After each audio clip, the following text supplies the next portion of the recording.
Nous parlons donc de l'atterrissage forcé d'un avion militaire nigérian C-130 au Burkina Faso et de l'affirmation de l'analyste en affaires publiques Dino, selon laquelle la France voulait utiliser le président nigérian Tinubu pour attaquer le leader burkinabé Ibrahim Traoré. Oui, c'est une déclaration grave et elle reçoit beaucoup d'attention dans les médias et en ligne. Mais que s'est-il réellement passé? Analysons les faits clairement. L'armée de l'air nigériane, faisant voler un de ses avions de transport C-130, a effectué un atterrissage d'urgence à Waïgouya, une ville du Burkina Faso, le 8 décembre 2025. L'avion n'a pas été abattu et il n'y a eu aucun signalement d'attaque contre l'appareil. La version officielle du Nigeria est que l'avion a rencontré des problèmes techniques en vol et a dû atterrir au Burkina Faso pour des raisons de sécurité. Après l'atterrissage, les autorités burkinabées ont déclaré que l'avion avait violé leur espace aérien, ce qui est sérieux car les pays n'aiment pas que d'autres pénètrent leur espace sans permission. Mais la partie intéressante survient lorsque nous parlons des allégations de Dino. Il affirme que le gouvernement français pourrait utiliser le président Tinubu pour attaquer Ibrahim Traoré, le leader du Burkina Faso, via l'armée nigériane. Selon lui, la France complote et aurait d'une manière manipulé le Nigeria pour qu'il s'en prenne à Traoré, et si le Nigeria tombe dans ce piège, il pourrait faire face à de graves conséquences. Attendons. Prenons un moment pour comprendre les implications de tout cela. La France est impliquée en Afrique de l'Ouest depuis des années, surtout dans des pays comme le Mali, le Burkina Faso et le Nigeria où des groupes militants sont actifs. Mais récemment, beaucoup de ces pays s'éloignent de la France et cherchent de nouvelles alliances, notamment avec des pays comme la Russie. Donc, quand on entend de telles affirmations comme quoi la France voudrait utiliser Tinubu dans une attaque, il est important de se rappeler que les luttes de pouvoir régionales sont souvent en jeu. Cet incident où l'avion militaire nigérian a effectué cet atterrissage inattendu pourrait être perçu comme un signe de tension entre les pays concernés, surtout avec le Burkina Faso qui est très prudent concernant sa souveraineté. Traoré et sa junte militaire au Burkina Faso sont fortement anti-français et ont pris des mesures pour affirmer leur indépendance des anciennes puissances coloniales. Le Burkina Faso s'est retiré des opérations militaires françaises dans la région et a plutôt formé de nouveaux partenariats avec d'autres pays plus en phase avec leur position anticoloniale.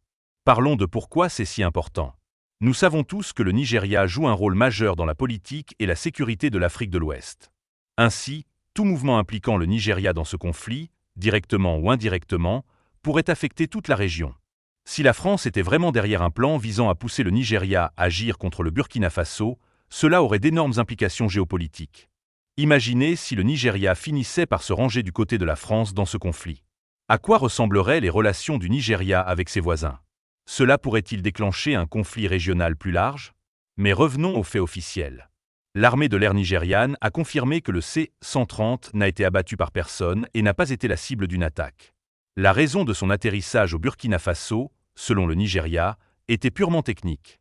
Cependant, les autorités burkinabées ont déclaré que l'avion était entré dans leur espace aérien sans autorisation, ce qui a suscité des suspicions. C'est une situation compliquée où les deux parties doivent maintenant expliquer leurs actions. Certaines personnes sur les réseaux sociaux et des analystes comme Dino sautent aux conclusions et disent que la France a ourdi une conspiration et impliqué le Nigeria. Dino a spécifiquement déclaré que la France veut utiliser le président Tinubu et l'armée nigériane pour s'en prendre à Ibrahim Traoré et que le Nigeria sera discrédité s'il exécute un tel plan. Il a même averti que Tinubu pourrait être renversé dans le processus, ce qui est une déclaration forte. Mais la vérité est que nous n'avons pas de preuves claires que la France tente d'utiliser le Nigeria pour une attaque contre le Burkina Faso. Il y a beaucoup de rumeurs et de spéculations en ligne, mais sans preuves réelles, il est difficile de distinguer les faits de la fiction. Oui, la France a une histoire d'implication dans la sécurité de l'Afrique de l'Ouest, mais elle s'est aussi retirée ces dernières années. Le rôle de la France dans la région évolue, et elle n'est plus la force dominante qu'elle était. Donc, une telle affirmation doit être examinée attentivement. Ce que nous savons, c'est que le Burkina Faso est au milieu d'un changement politique. La junte militaire dirigée par Ibrahim Traoré est arrivée au pouvoir après avoir renversé le gouvernement précédent et elle est très anti-française depuis. Le pays s'est retiré des opérations militaires françaises, ce qui a créé de sérieuses tensions entre les deux pays. Cela a conduit le pays à forger de nouvelles alliances avec des nations comme la Russie. C'est un mouvement significatif, surtout quand on considère que l'influence russe dans la région grandit. Mais la vraie question est, pourquoi la France utiliserait-elle le Nigeria de cette manière? Si nous regardons la situation globale, il est logique que des pays comme la France veuillent encore influencer la région, surtout compte tenu de leur présence historique là-bas. La France a été impliquée dans des opérations militaires dans des endroits comme le Mali, le Burkina Faso et le Niger, essayant d'arrêter les groupes extrémistes. Mais les choses ont changé. Le Burkina Faso n'est plus un allié de la France et cherche maintenant son indépendance de l'influence occidentale, ce qui est une raison clé pour laquelle la tension est si élevée actuellement. Il est important de considérer aussi que si le Nigeria s'engageait dans une quelconque action militaire au Burkina Faso, cela pourrait sérieusement compliquer ses relations avec d'autres pays de la région. Surtout quand on considère que des pays comme le Mali et le Niger se sont déjà distanciés de la France. Donc, si le Nigeria se joint à une opération militaire contre Traoré, cela pourrait créer des divisions dans la région et potentiellement mener à un conflit. Mais prenons aussi du recul et réfléchissons aux intérêts du Nigeria dans toute cette situation. Le Nigeria a ses propres défis sécuritaires internes, notamment la lutte contre le terrorisme et les insurrections. Alors pourquoi le Nigeria voudrait-il s'impliquer dans une opération militaire qui ne lui profite pas directement? Il est vrai que le Nigeria a historiquement été impliqué dans la sécurité régionale, mais cette situation est compliquée. Si le Nigeria se retrouve pris dans un conflit qui ne correspond pas à ses intérêts, cela pourrait être très dommageable pour la politique étrangère du pays et son statut en Afrique. Maintenant, pour le Burkina Faso, la situation est claire. La junte militaire sous Ibrahim Traoré ne prendra pas à la légère une quelconque intervention étrangère. Ils ont déjà rejeté la présence française dans le pays et ont même cherché des alliances avec d'autres pays comme la Russie.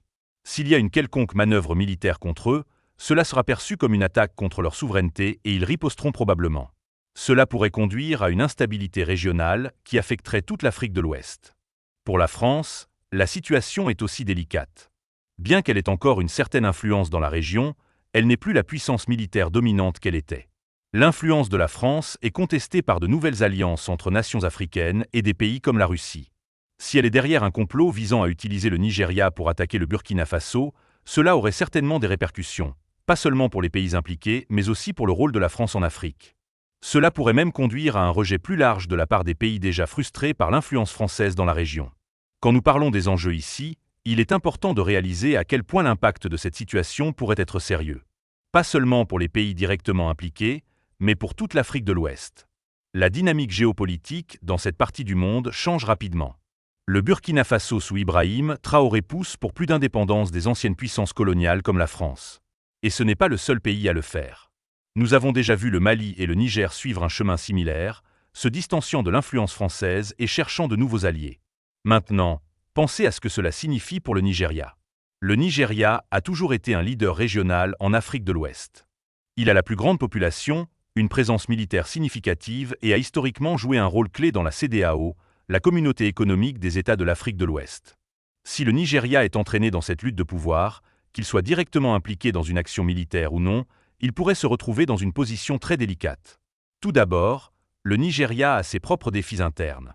Il fait face à des problèmes de sécurité à l'intérieur, notamment des insurrections, du terrorisme et du banditisme dans le nord. Il est déjà à bout de ressources et d'implications militaires.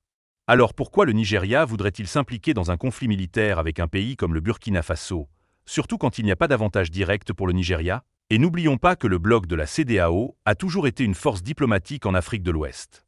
Mais avec plus de pays se tournant vers la Russie et d'autres alternatives pour le soutien militaire, l'équilibre des pouvoirs commence à changer. Si le Nigeria se range du côté de la France, surtout contre des pays comme le Burkina Faso qui rejettent activement l'influence française, cela pourrait déclencher de sérieuses tensions régionales. D'un autre côté, si le Nigeria ne prend pas position et se laisse manipuler pour une action militaire contre le Burkina Faso, il pourrait perdre sa crédibilité en tant que puissance régionale. Les pays d'Afrique de l'Ouest observeront de près comment le Nigeria gère cette situation. Si le Nigeria recule, il pourrait faire face aux critiques d'autres nations africaines qui en ont assez de l'influence étrangère, surtout de la part d'anciennes puissances coloniales comme la France. Donc le Nigeria est pris au milieu et, quoi qu'il arrive, cela pourrait affecter son statut dans la région pour les années à venir.